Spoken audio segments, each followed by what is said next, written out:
A paz do Senhor Jesus, aos meus amados e queridos irmãos, sinto-me honrado e agraciado por Deus por essa oportunidade. Eu sei que, pela minha insignificância, pela minha capacidade humana, eu não teria condição de estar falando com todos vocês. O que eu falo aqui não é extraído de faculdade, de teologia, curso teológico, não. Não é de conhecimento humano ou capacidade humana. É exclusividade de Deus, é o poder de Deus. O Espírito Santo nos ensina como servir a Deus, como fazer a vontade de Deus. Você não precisa de homem para te doutrinar. Você precisa fazer isso. Buscar a Deus, falar com Deus. Quando você fala com Deus, Deus responde, porque Deus não é surdo, Ele ouve. E Deus tem prazer em nos ouvir e responder às nossas orações. Então é importante você falar com Deus. Falar com Deus Deus nos dá liberdade. Tá? Deus nos dá liberdade. No passado, o homem não tinha liberdade. Quem tinha liberdade era o sumo sacerdote. É ele que levava os pedidos para Deus. Entrava no templo, ali fazia expiação de pecado, e no segundo véu, no Santo dos Santos, ele entrava uma vez por ano e fazia a purificação do pecado de toda a nação. Ele levava os pedidos para Deus. Hoje não. Hoje você pode falar com Deus, conversar. Não é gritar. É você entrar no seu quarto. Como eu estou falando com você, você pode falar com Deus. Fala da sua dificuldade, da sua deficiência. Às vezes você quer largar o cigarro, não consegue, não é isso? Quer largar a droga, conversa com Deus. Pede ajuda. O único que pode te ajudar em coisas difíceis, que está fora da capacidade humana, é Deus. A Bíblia diz que vão é o socorro do homem. O que é vão o socorro do homem? Tem coisas que o homem não resolve. Tem coisas que só Deus resolve. O homem não resolve. Então você precisa falar com Deus. Fala com Deus. Como está seu casamento? Fala com Deus que você está desempregado, você está doente. Fala com Deus que entrega para Deus aquilo que você não pode fazer. Bom, hoje quero falar um assunto a respeito de comportamento, ambiente. Você sabe que nós, como igreja, embaixadores do Reino de Deus, somos observados pelas pessoas. As pessoas nos observam na nossa roupa, o que falamos, o que comemos. As pessoas nos observam, tentam nos observar, ouvir até dentro da nossa casa. Mas não é as pessoas, é o acusador. O diabo sabe que nós pertencemos ao reino de Deus. Então ele tenta manchar a nossa reputação. Você, como servo de Deus, não pode falar palavrão, não pode mentir, não pode estar em rodas de piada, de chacote. Isso fere os princípios. O cristão não pode se embaraçar com coisa dessa vida, se prender fazer julgo desigual. Você não pode fazer sociedade com pessoas que não servem a Deus, porque ela não tem o Espírito Santo, ela não tem o temor de Deus, não tem compromisso com Deus. Então você tem que ter muito molejo, e o Espírito Santo, ele está aqui para nos ajudar a ensinar-nos como devemos nos portar e mudar o nosso comportamento. Se você está no Evangelho, o seu comportamento não mudou, a culpa é sua. Hoje nós precisamos falar com Deus, conversar, voltar à prática das primeiras obras, do primeiro amor. Como é que está o seu primeiro amor? Como é que está a prática das suas primeiras obras? Parou, né? No começo você era cheio de garra, cheio de gás, aquela disposição. Era o primeiro chegar na igreja, orava, entregava folhetos. Era difícil você chegar na igreja sem levar um convidado. E hoje? Tornou-se um crente velho, né? Velho de casa. Será que crente antigo é tempo de casa? Não. O Espírito Santo é o mesmo. Quem muda somos nós. Então precisamos voltar ao primeiro amor, a raiz. Crente raiz é o crente que fala com Deus, é o crente que ora, o crente que medita na palavra de Deus, é o crente que lê a Bíblia, o crente que tem a sua compostura, prazer em servir a Deus. Aqui, aos Hebreus, alguns historiadores dizem que foi Paulo que escreveu para os Hebreus. Aos Hebreus aqui eram os crentes judeus que haviam se convertido. Quando fala aos Hebreus, está falando aos judeus, aos crentes judeus que entrou no Evangelho. E alguns historiadores dizem que essa carta aos Hebreus foi escrita por Paulo, mas há uma divergência. Quem escreveu, quem não escreveu. O importante é que está escrito e serve de lição para o nosso crescimento. Aqui no capítulo 12, aos Hebreus, capítulo 12, diz assim, portanto, olha só, portanto, nós também, nós quem? Crentes, pois que estamos rodeados de uma tão grande nuvem de testemunha. Deixemos todo o embaraço e o pecado que tão de perto nos rodeia, e corramos com paciência a carreira que nos está proposta, olhando para Jesus, autor e consumador da fé, o qual, pelo gozo que lhe estava proposto, enfrentou a cruz, enfrentou a cruz, olha só, desprezando a afronta, a zombaria, está sentado à direita do trono de Deus. Considerai, pois, aquele que enfrentou tais afrontas dos pecadores contra si mesmo, para que não enfraqueçais, desfalecendo em vossos ânimos. Ainda não resistis até o sangue, combatendo contra o pecado. Então aqui está um ensinamento importante. Isso aqui é prático. Eu e você estamos rodeados de uma tão grande nuvem de testemunho. Tão grande nuvem. Vamos falar tão grande nuvem? São muitas pessoas. Quem fala da sua vida é aquela pessoa que te observa. Já imaginou? O vizinho, ele é a nuvem de testemunha. O seu colega de trabalho, ele é uma nuvem de testemunha. Seu patrão, a sua parentela, até na sua igreja. Você tem uma nuvem de testemunha ali.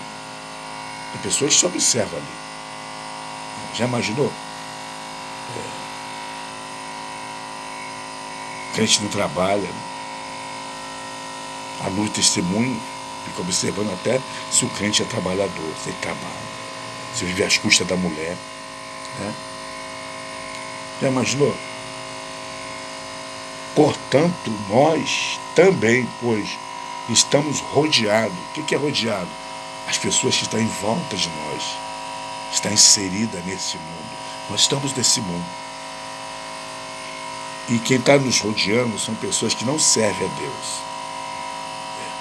Mas o teu testemunho, a tua maneira de viver, o teu procedimento, faz com que as pessoas se aproximem de Deus. Se você é um crente verdadeiro, as pessoas se aproximam de Deus. Se você é um crente falso, mentiroso, caloteiro, trambiqueiro, ao invés de você glorificar a Deus na sua vida, as pessoas vão blasfemar de Deus.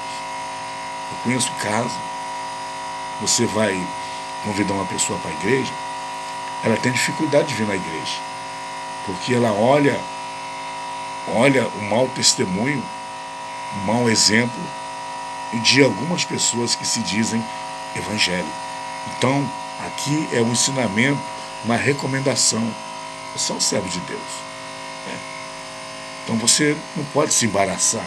Olha aqui, no testemunha, aqui, deixamos todo o embaraço. O que é embaraço? É você ficar preso em negócios. Já imaginou você preso na mão do agiota? Hein? A mercearia, você compra fiado lá para pagar todo mês e não pagou, sem embaraço. Você dizer uma coisa e não cumprir é embaraço. Então a recomendação para você não se embaraçar, tá? Não se enrolar, em outras palavras, mais fácil, né? Pegou em dinheiro emprestado, paga. Imaginou? O cobrador chega na sua casa, bate na porta, você diz que não está em casa. Está. Você está mentindo, você está embaraçado. Está dizendo para a gente ter o cuidado, porque você está rodeado de uma nuvem de testemunho. E esse cobrador, que vem bater na sua porta e cobrar, ele é uma nuvem de testemunho. Sabe o que ele vai acontecer? Aí, os que eu não gosto de vender nada para crente. Crente é tudo caloteiro, olha só. Por causa de uma pessoa, por causa de meia dúzia, eles querem denegrir o seu testemunho. Ele exalta o nome de Deus e o seu mau testemunho, as pessoas falam mal de Deus, da obra de Deus e da igreja que somos nós. Então precisa ter cuidado. Deixemos todo o embaraço e o pecado que tão de perto nos rodeia. Para cair, basta estar de pé. O pecado está tão de perto que nos rodeia. Não está, não está. Está dentro da condução, né? Aquela mulher que chega com um traje decotado, lascívia. Né? Porque somos seres humanos. Somos falhos. E precisamos da ajuda de Deus. Ninguém é forte para o pecado. Será que Sansão era forte? Aos olhos humanos era. Sansão era libertador de Israel. Sansão era um homem de referência. Deus apoderava de Sansão, o Espírito Santo apoderava de Sansão, e Sansão, ele defendia o povo de Israel, enfrentava o exército filisteu. E o exército filisteu ficava assustado, inconformado. Como é que pode o homem guerrear sozinho contra um exército e derrotá-los? Mas sabe quem derrotou Sansão? Uma mulher, pecado. Pecado estava pertinho dele. Ele era cheio de Deus, mas a sua carne começou a prevalecer. Sansão começou a dar lugar aos prazeres da carne e se envolvia com pessoas que não tinham a sua linhagem, não tinha a circuncisão, a marca. O hebreu tem, os judeus têm a marca, tinha a circuncisão. E Sansão começou a se envolver com mulheres, frequentava prostíbulos e caiu na mão de uma mulher chamada Dalila. Dalila foi um fracasso para Sansão. Então, cuidado com as Dalilas, cuidado com um beijinho no rosto, cuidado com aquela chamada queridinho, cuidado com aquele convite para almoçar, para tomar um café. Cuidado. O diabo, ele se apresenta como um cordeirinho, bem educado, cheiroso. Você que é casada, cuidado. Os colegas de trabalho todo dia te elogiando, dizendo que você está linda, está bonita, é irresistível. Cada dia que passa você está mais linda. Cuidado. Pecados estão rodeando você, vai entrar na sua vida. São tentações malignas que o diabo traz para ferir e nos afastar de Deus. Aqui, ó. E corramos com paciência a carreira que nos está proposta. Qual é a carreira que nos está proposta? Jesus chamou para quê? Uma missão, né? Carreira é missão. Você é um pregador do Evangelho? Prega o Evangelho. Você é chamado Ministério do Louvor? Louva, Senhor. Qual é a tua carreira que está proposta? Faz a obra de Deus. Agora aqui tem os cuidados que você precisa ter. Não adianta você jejuar, não adianta você falar com Deus, e se você não vigiar. Olhai, vigiai e orar. Primeiro você olha, vigia e ora. Já imaginou? Se você só orar, ler a Bíblia a noite todinha, ficar no monte 12 horas e não vigiar? A Bíblia fala, você olhai, vigiai e orar. Não adianta nada você dizer que Deus derramou o Espírito Santo na sua igreja e você se encontrar na roda de piada, escarnecedores, falando palavrão e cobiçando mulheres alheias que não é sua. Já imaginou? Você no adultério, você já está no embaraço. Você estava rodeado no pecado, o pecado atingiu você. E se você viver na prática do pecado, você está correndo perigo. Perigo. E o pecado, o salário do pecado é a morte. O pecado, quando entrou a maldição. O pecado, ele é uma tragédia para a humanidade. O pecado é uma tragédia para a nossa vida. Primeiro, ele te afasta de Deus. Acabou. Já imaginou se afastar de Deus? O diabo faz você, sabe o quê? De escravo. Foi assim com Sansão. Quando Sansão se afastou de Deus, a primeira coisa que o diabo fez, cegou ele. Deixou ele cego. Botou ele na moenda. Fez dele de escravo. Quando você pede para o diabo consegue jogar você no pecado, ele passa a ser o teu senhor. Ele que domina você. Aí você volta a fumar, a beber, falar palavrão, trai a mulher. Sabe qual a consequência disso? Vai destruir a sua família, a sua reputação. Sabe o que vai acontecer? Você vai ser escarnecido, zombado. As pessoas vão falar, e aí crente, o que houve? Voltou a beber? Você é crente coisa nenhuma. É assim que o diabo faz. Quando ele consegue tirar suas forças, dominar você, você vira um espetáculo na mão daqueles que as testemunhas, nuvem de testemunha. Essas nuvens de testemunha passam a zombar de você. Então, cuidado, muito cuidado. Nós, cristãos, temos uma responsabilidade muito grande. Você foi chamado por Deus. Você não foi chamado? Você tem certeza que foi chamado? Não escolheste vós a mim, Mas eu vos escolhi a vós, vos nomeei para que deis fruto. Então Deus escolheu você. Tá? Você é escolhido de Deus. Não é o homem que aponta você, não é o pastor. Hein? Quem tirou você das drogas não foi o pastor. Dos vícios, da cachaça, das farras, da vida do crime. Você era um morador de rua, você era um feiticeiro, era um bruxo, você era um homossexual, era uma lésbica. Quem tirou você dessa prática foi o próprio Deus. Deus tirou você. Deus escolheu você. Nomeou você para que você agora dê fruto. Então aqui é recomendação. Olhando para Jesus, autor e consumador da fé, o qual, pelo gozo que lhe estava proposto, suportou a cruz, desprezando a afronta, e assentou-se à direita de Deus.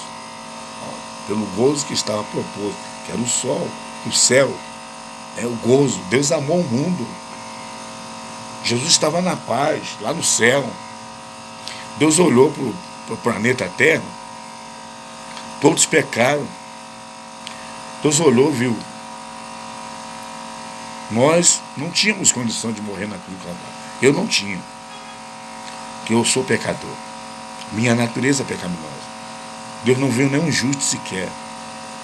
Ninguém que buscasse a Deus. Nós estávamos mortos no pecado. Deus olhou para mim como uma criatura. Tá. E Jesus teve que se materializar. O Verbo se fez carne. O próprio Deus se fez carne e habitou entre nós. Então, pelo gozo que estava proposto, suportou a cruz, enfrentou a cruz, morreu na cruz do Calvário. Suportou as afrontas. Jesus estava crucificado. E o que as pessoas batiam no peito? Se tu é filho de Deus, desça daí e nós vamos acreditar em Deus. Curou tanta gente e não pode salvar a ti. Então, os zombadores, as afrontas, mas pelo gozo que estava proposto, ele suportou a cruz por amor a mim e por amor a você. Por amor a mim. Jesus suportou a cruz, suportou a afronta. Já imaginou aquele cenário de tortura? Soldado romano cuspindo no rosto de Jesus, desfigurando o rosto de Jesus, despindo as suas vestes, batia em Jesus e dizia: profetiza quem te bateu. Já imaginou que afronta? E o próprio Deus suportando tudo isso para tentar trazer você de volta para Ele. A Bíblia diz que Deus estava em seu Filho Jesus Cristo, reconciliando consigo o mundo. Vamos lá? 2 Coríntios, capítulo 10. 2 Coríntios, capítulo 10. Capítulo 5. 2 Coríntios, capítulo 5. Mistério da reconciliação. Aqui, no versículo 19. Isto é, Deus, olha só, Deus estava em Cristo reconciliando com Ele mesmo quem? O mundo. O mundo é as pessoas, a sua criação. Quando Jesus estava aqui, era o próprio Deus reconciliando. O que é reconciliar? O que é reconciliar? Reconciliar é você voltar à paz. Deus te perdoar. Você chegar num acordo. A reconciliação é você ser aceito de volta e ser perdoado. Eu fui reconciliado. Eu era afastado. Nós nascemos afastados de Deus. E a vinda de Jesus, o próprio Deus estava no seu Filho, reconciliando com Ele mesmo o mundo, a sua criação. Não lhes imputando os seus pecados, e pôs em nós A palavra da reconciliação, o perdão. Você hoje é perdoado. Você hoje é um servo de Deus. Então a recomendação é: cuidado. Você está rodeado de uma tão grande nuvem de testemunho. Cuidado. O pecado te rodeia. Cuidado. Olha os embaraços dessa vida. Jesus, ele, pelo gozo que estava proposto, ele veio. O Verbo se fez carne. Sofreu pelos meus pecados, pelos seus pecados. O próprio Deus desceu. Estava no seu Filho materializado, Jesus, natureza humana. Aqui, Jesus estava o Verbo, palavra, na carne. Mas Deus estava no seu Filho, falando direto com o homem. Já imaginou? Deus falar direto com Pedro, Tiago, João, André, Filipe, Bartolomeu, Tomé, falar com Maria Madalena, falar com Lázaro, Maria, sua irmã, falar com a própria Maria, que foi o ventre que trouxe Jesus a este mundo. Não imaginou? O próprio Deus. E hoje Deus falou nos últimos dias através do seu Filho Jesus Cristo. E hoje tem a igreja. Hoje tem o Espírito Santo que rege a igreja para trazer você de volta. Que essa palavra seja uma palavra de vitória para a sua vida. Tá? Eu queria que você falasse com Deus. Olha para Jesus. Não vou na igreja porque fulano A, B. Olha para Jesus, autor e consumador da fé. Tá bom? Um abraço e um lembrete. Nem só de pão vive o homem, mas de toda a palavra que sai da boca de Deus. Um abraço, fica com Deus. Amém.